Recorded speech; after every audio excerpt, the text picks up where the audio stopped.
മഹാരാഷ്ട്ര മുഖ്യമന്ത്രിയായ ദേവേന്ദ്ര ഗംഗാധർ ഫട്നാവിസ് BJP അധികാരത്തിൽ തിരികെ കൊണ്ടുവന്നിരിക്കുന്നു എന്ന് പറയുമ്പോൾ അത് തെരഞ്ഞെടുപ്പ് കമ്മീഷനും BJPയും തമ്മിൽ ചേർന്ന് യോജിച്ച് നടപ്പിലാക്കിയ പ്ലാനാണെന്ന് മനസ്സിലാക്കാൻ എല്ലാവർക്കും കഴിയുന്നുണ്ട്. 2024 ലോക്സഭാ തെരഞ്ഞെടുപ്പിലെ ദയനീയ പരാജയത്തിന് ശേഷം മഹാരാഷ്ട്രയിൽ BJP എങ്ങനെയാണ് ഇത്ര ശരവേഗത്തിൽ കുതിച്ചുയർന്നത്? വാണം വിട്ടതുപോലെ എങ്ങനെ കുത്തി ഉയർന്നു എന്ന് ചോദിച്ചാൽ അതിന് ഉത്തരം ഒന്നേ ഉള്ളൂ: ഇലക്ഷൻ കമ്മീഷൻ വലിയ തോതിൽ സഹായിച്ചു. അതിന് വളം വെച്ചത് രാജീവ് കുമാറാണ്. അതിന്റെ സഹായം അത് വലിയ തോതിൽ കറൻസിയായി എത്തിയിട്ടുണ്ടോ എന്നുള്ളത് അന്വേഷിക്കണം എന്നുള്ളതാണ് പ്രതിപക്ഷ നേതാവ് രാഹുൽ ഗാന്ധി ചോദിച്ചത്.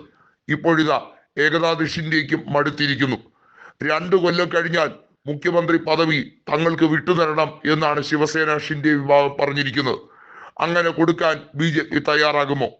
തെരഞ്ഞെടുപ്പ് റിസൾട്ട് വന്ന് അട്ടിമറിയിലൂടെ അധികാരം പിടിച്ചെടുത്ത് ബഹുഭൂരിപക്ഷം സീറ്റുകൾ നേടിക്കഴിഞ്ഞതിന് ശേഷവും വലിയ അനിശ്ചിതത്വം ആഴ്ചകളോളം നീണ്ടുനിന്ന സംസ്ഥാനമായിരുന്നു മഹാരാഷ്ട്ര.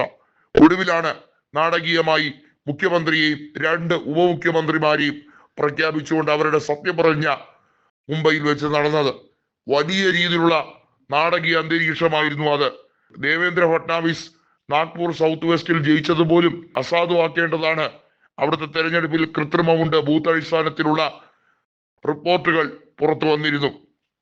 രാഹുൽ ഗാന്ധി മഹാരാഷ്ട്രയിലെ സമസ്ത നിയോജക മണ്ഡലങ്ങളിലെ റിപ്പോർട്ടുകളുമായി ബന്ധപ്പെട്ട കാര്യത്തിലും അതിനുശേഷം അവിടെ പോൾ ചെയ്ത വോട്ടർമാരുടെ കാര്യത്തിലുള്ള അവ്യക്തതയും തെരഞ്ഞെടുപ്പ് കമ്മീഷന്റെ അനാസ്ഥയും തെരഞ്ഞെടുപ്പ് കമ്മീഷന്റെ ഒത്തുകളി തന്നെയാണ് എന്ന് സംശയിക്കത്തക്ക നിരവധിയായ ഡിജിറ്റൽ തെളിവുകളും സുപ്രീം കോടതിക്ക് കൈമാറുന്ന സാഹചര്യം വരെ ഉടലെടുത്തു.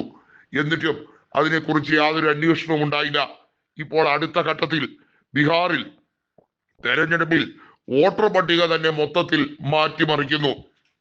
രാജ്യത്തെ പൗരന്മാരല്ലാതാകുന്നു. ഒന്ന് ആലോചിക്കണം, ഈ രാജ്യം എത്ര ഭീകരമായ ഒരു ദുർഭരണത്തിലേക്ക്, ഒരു അഴിമതി നിറഞ്ഞ സ്വജനപക്ഷപാതത്തിന്റെ ജാതീയ വെറിയുടെ അന്ധകാരത്തിലേക്കാണ് മുങ്ങിത്താഴ്ന്നുകൊണ്ടിരിക്കുന്നത് എന്നുള്ളത്. ഫട്നാവിസിനെ രാജിവെപ്പിച്ചേ അടങ്ങൂ എന്ന് മഹാരാഷ്ട്രയിൽ പ്രതിപക്ഷം പ്രതിജ്ഞ എടുത്തു കഴിഞ്ഞിരിക്കുന്നതാണ്. ഉദ്ധവ് താക്കറെയും രാജ് താക്കറെയും ഒറ്റക്കെട്ടായി നിൽക്കുന്നു. വളരെ വൈകാതെ തന്നെ ഷിൻഡെയും ഒപ്പം കൂടും എന്നാണ് സഞ്ജയ് റാവത്ത് പ്രഖ്യാപിച്ചിരിക്കുന്നത്. ഷിൻഡെയെ പ്രതിപക്ഷ നേതാവാക്കാൻ തങ്ങൾ തയ്യാറാണ്. ശിവസേന അവരുടെ കരുത്ത് കാണിക്കണം. ശിവസേന അവിടുത്തെ തിരുത്തൽ ശക്തിയാണ്. ജനങ്ങൾക്ക് ഏറെ പ്രതീക്ഷയുണ്ട് ശിവസേനയിലും അവരുടെ പ്രവർത്തകരിലും. അതിനെ പിളർത്തി ഒന്നുമല്ലാതാക്കാനാണ് BJP ശ്രമിച്ചത്. BJPയുടെ എല്ലാ സംസ്ഥാനത്തെയും ദുഷ്ടലാക്കുക തന്നെയാണ് ഇവിടെയും നടത്തുന്നത്. അനുവദിക്കരുത് എന്നാണ് കൃത്യമായി പറഞ്ഞിരിക്കുന്നത്.